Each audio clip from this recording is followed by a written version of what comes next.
Hello बच्चों। तो अब देखिए बेटा, अपन इस चैप्टर का लास्ट टॉपिक डिस्कस कर रहे हैं बेटा, उत्सर्जन। देखो बच्चों, एक्चुअली में अपने शरीर के अंदर बहुत सारी मेटाबॉलिक एक्टिविटीज होती है बेटा, बहुत सारी क्रियाएं होती रहती है। और उन क्रियाओं से क्या बनते हैं बच्चों? अपशिष्ट पदार्थ बनते हैं।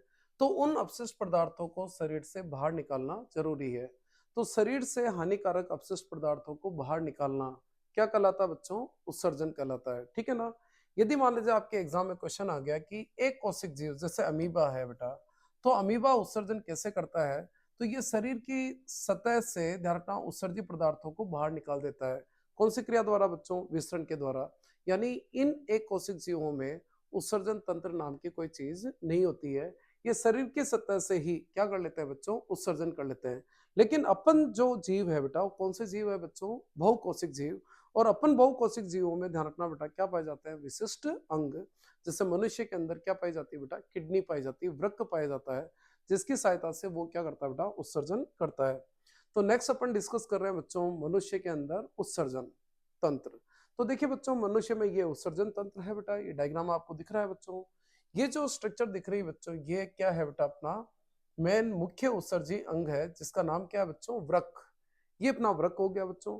ये इस वृक्क से ध्यान से देखिए बेटा, ये एक वाहिनी निकल रही है बेटा। इस वाहिनी को क्या बोलते हैं बच्चों? अपन यूरेटर, यानी अपन बोलेंगे बेटा क्या? मूत्र वाहिनी। क्या बोलेंगे बच्चों? इसको मूत्र वाहिनी बोलेंगे। ठीक है? ये दे रखा है यहाँ पर मूत्र वाहिनी। ये दोनों जो मूत्र वाहिनियां हैं बेटा, ये मूत्र वाहिनियां ध्यान रखना किसमें खुल जाती है बच्चों? मूत्राशय में। किसमें खुल जाती है? मूत्राशय में। और फिर ये मूत्राशय एक मूत्र मार्ग के द्वारा बाहर खुलता है बेटा। यदि मान एग्जाम में इसका डायग्राम अच्छा आता रहता है बच्चों, प्लीज इधर देखिए बेटा, कैसे क्या डायग्राम आप ड्रॉ करोगे। आपको ध्यान रखना बच्चों, वन पेयर क्या बनानी बच्चों? किडनी बनानी है। ठीक है ना? ये अपन ने किडनी ड्रॉ कर ली बच्चों। ठीक है? ये अपनी लेफ्ट वाली किडनी है, लेफ्ट यानी बाई। ये बाई वृक्क है, और ये क्या हो गया बच्चों? दायां वृक्क हो गया। बाएं वृक्क की तरफ आपको क्या बनानी है बच्चों? महाधमनी। क्या बनानी है बच्चों? महाधमनी। ये महाधमनी है बच्चों। ठीक है ना? इस महाधमनी से क्या निकल रही है बच्चों? छोटी छोटी धमनियां निकल रही है बच्चों। ये हो गई वृक्क धमनी। ये दोनों वृक्क धमनियां ध्यान रखना, वृक्क को, किडनी को क्या करेगी बेटा? ब्लड सप्लाई करेगी बच्चों। ठीक है? अब ये जो ब्लड है बेटा, ये आपके वृक्क में चला गया। वृक्क के अंदर ध्यान रखना बच्चों, जो ब्लड गया यानी जो रुधिर गया, उस रुधिर का यहाँ पर क्या होगा बेटा? फिल्ट्रेशन होगा। यानी उस रुधिर के अंदर जितने भी अपशिष्ट पदार्थ है, वो छान करके अलग कर लिए जाएंगे। छलने के पश्चात ये रुधिर वापस वृक्क से बाहर निकलता है बच्चों। ये जो बाहर निकल रहा है, इनको बोलते हैं वृक्क सिराएं। ये देखिए, ये सिराएं हैं बेटा। ठीक है ना? इन वृक्क सिराओं से ये रक्त वापस महाशिरा द्वारा, किसके द्वारा बेटा? महाशिरा के द्वारा वापस बाहर निकल जाता है बच्चों। ठीक है?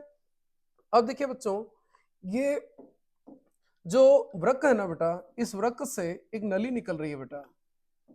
ठीक है ना बेटा? इस नली को अपन ने क्या नाम दिया था बच्चों? मूत्र वाहिनी। और ये दोनों मूत्र वाहिनियां ध्यान रखना किसके अंदर खुल जाती है बच्चों? मूत्राशय में। ये मूत्राशय, और ये हो गया बच्चों मूत्र मार्ग। तो इस तरह से आपको डायग्राम को क्या करना बेटा? ड्रॉ करना। इंपॉर्टेंट डायग्राम है, अच्छी तरह से तैयार कर लेना। अब अपन एक एक चीज डिस्कस करते हैं बच्चों। ध्यान रखना बच्चों, उत्सर्जन जो तंत्र होता है, उसमें एक जोड़ी क्या पाए जाते हैं बेटा? वृक्क पाए जाते हैं। वृक्क के अंदर यदि आप देखोगे ना, तो ये इस तरह की आपकी किडनी है, इस तरह का वृक्क पाया जाता है बच्चों। ठीक है ना? इस वृक्क के अंदर की तरफ इस तरह की देखिए नलिका नुमा एक संरचना पाई जाती है बेटा, इसको बोलते हैं वृक्काणु। वेरी इंपॉर्टेंट है बेटा। क्या बोलते हैं बेटा? वृक्काणु, या इसको अपन इंग्लिश में बोले तो बेटा नेफ्रॉन भी कहते हैं। ठीक है ना? और ध्यान रखना बच्चों, रक्त को छानने का काम यही करती है। तो क्वेश्चन आ गया कि वृक्क की संरचनात्मक और कार्यात्मक इकाई बताओ, तो आप क्या लिखोगे बेटा? वृक्काणु या नेफ्रॉन लिखोगे। ठीक है ना बेटा? यदि इस नेफ्रॉन का स्ट्रक्चर देखा जाए, तो देखिए बच्चों, यहाँ पर एक कप लाइक स्ट्रक्चर है। यहाँ पर देखिए बेटा ध्यान से, ये एक कप नुमा संरचना है बच्चों। ये देखिए आप, ये कप नुमा संरचना है ना बेटा, ये कप नुमा संरचना होती है। इस कप नुमा संरचनाओं को अपन बोलते हैं बौमन संपुट। क्या बोलते हैं बच्चों? बौमन संपुट। ठीक है ना? इस बौमन संपुट के आगे ये पूरी की पूरी एक नलिका नुमा संरचना निकल रही है बेटा, ऐसे नलिका नुमा संरचना निकल रही है। ठीक है ना? फिर ये संरचनाएं फाइनली ओपन हो जाती है किसमें बेटा? संग्राहक वाहिनी में। अब यहाँ पर ध्यान से देखिए बच्चों, वृक्क में आप देखिए बेटा ध्यान से, ये वृक्क के अंदर ये जो लाल रंग की दे रखी है ना बच्चों, ये वृक्क धमनी है। ये धमनी वृक्क के अंदर गई, और वृक्क के अंदर जाने के बाद बहुत सारी शाखाओं में विभाजित हो जाती है। और ये शाखाएं जाती है कहाँ पे बेटा? बौमन संपुट में। यानी देखिए बच्चों, ये अपना बौमन संपुट हो गया बेटा।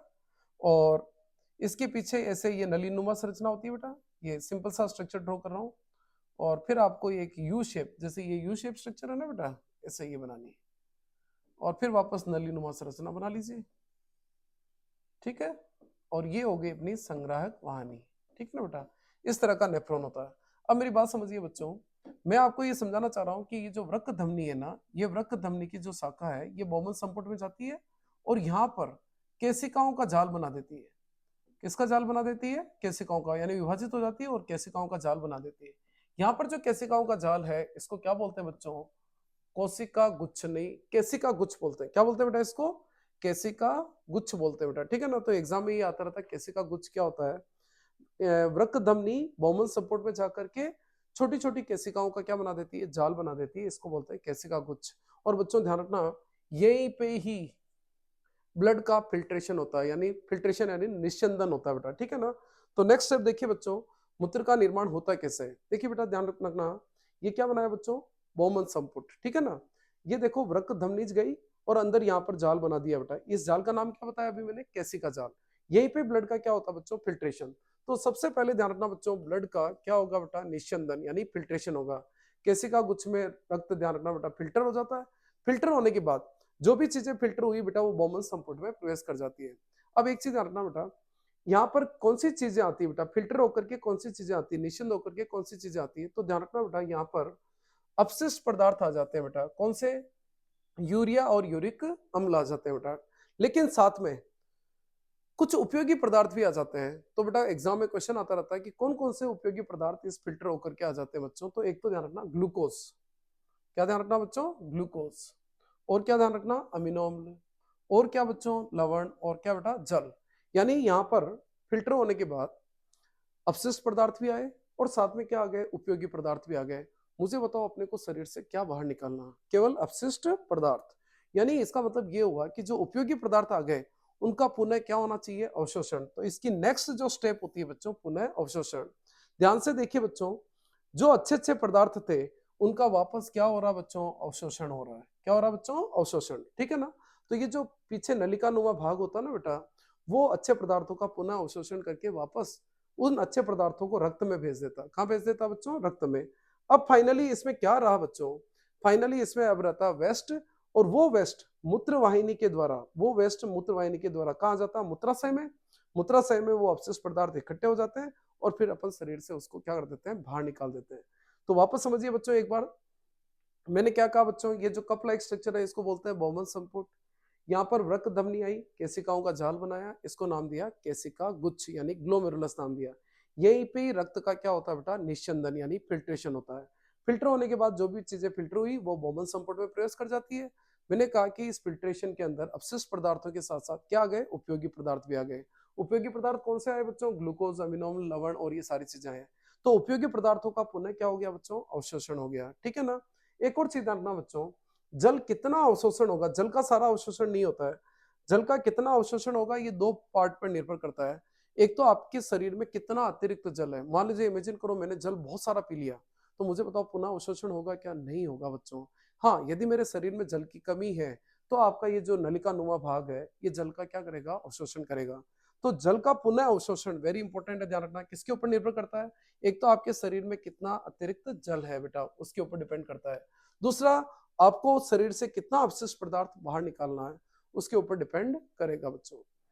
तो बेटा अवशोषण होने के बाद मूत्र बन जाता है। ये मूत्र फिर मूत्रवाहिनी से मूत्राशय में आ जाता है, फिर अपन मूत्र मार्ग से इसको बाहर निकाल देते हैं। तो ये अपना क्या है बेटा? उत्सर्जन तंत्र।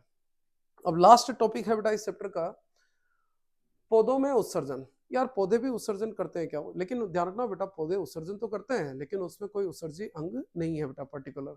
पौधे अपने विभिन्न भागों से विभिन्न क्रियाओं द्वारा क्या करते हैं बेटा? उत्सर्जन करते हैं। जैसे मान लीजिए पौधों को अतिरिक्त जल निकालना है तो वाष्पोत्सर्जन के द्वारा रंध्रों की सहायता से निकाल लेते हैं। या मान लीजिए देखिए बच्चों, प्रकाश संश्लेषण में ऑक्सीजन जो बनती है वो एक अपशिष्ट पदार्थ है प्रकाश संश्लेषण का, उसको कहां से निकाल देते हैं? रंध्रों से। शोषण करते हैं, कार्बन डाइऑक्साइड बनती है तो उसको भी कहां से निकालेंगे? रंध्र के द्वारा। पेड़ पौधे, ध्यान रखना बच्चों, अपनी आपने पढ़ा होगा बेटा कोशिका के अंदर क्या पाई जाती है? रिक्तिका। उस रिक्तिका में भी अपशिष्ट पदार्थों को क्या कर लेते हैं बेटा? संग्रह कर लेते हैं। पेड़ पौधे, ध्यान रखना, जड़ों की सहायता से कुछ अपशिष्ट पदार्थ का मिट्टी में भी निकाल देते हैं बच्चों, ठीक है ना। इसके अलावा बच्चों आपने देखा होगा जैसे कुछ अपशिष्ट पदार्थ, ये याद कर लेना बच्चों, गोंद और रेजिन हो गया, इनको वो अपने पुराने जाइलम यानी अपने जो पौधे का जो पुराना जाइलम वाला भाग होता है ना बेटा, कभी आपने देखा होगा पौधे का जो बीच वाला भाग होता है बहुत गहरे रंग का पाया जाता है, वो जाइलम है बेटा। उसके अंदर वो क्या संग्रह कर लेते हैं बच्चों, रेजिन और गोंद संग्रह कर लेते हैं। तो कुल मिला के रंध्र के द्वारा, रिक्तिका के द्वारा मिट्टी के अंदर भी ट्रांसफर कर लेते हैं जाइलम। हाँ, एक और चीज ध्यान रखना बच्चों, पेड़ पौधे आपको पता है पत्तियों को त्यागते रहते हैं, ठीक है ना। तो पत्तियों को त्यागने से पहले वो अपने अपशिष्ट पदार्थ किसमें संग्रह कर लेते हैं, पत्तियों में, और पत्तियों को अपने शरीर से डिटेच कर देते हैं, हटा देते हैं बेटा, ठीक है ना। तो पत्तियां जैसे ही शरीर से हटेगी उनके साथ उनके अपशिष्ट पदार्थ भी हट जाएंगे, यानी वो पत्तियों की सहायता से भी क्या करते हैं बेटा, उत्सर्जन करते हैं।